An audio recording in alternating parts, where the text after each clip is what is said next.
nakatulala at para bang naghihintay ng awa. Kinakausap ang sarili kung babalik pa ba ang dati. Wala na siya at sa'yo'y di na nagpapakita. Ngunit puso mo ay di maawat. Patuloy ka na umaasa. Kung inibig ka niya, siya ay naririto at di kahayaan na lagi ay nag-isa. At kung mahal kang talaga,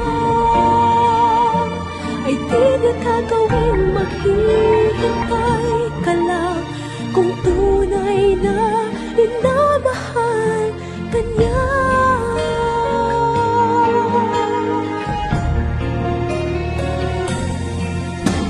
Katulad mo, lubusan siyang inibig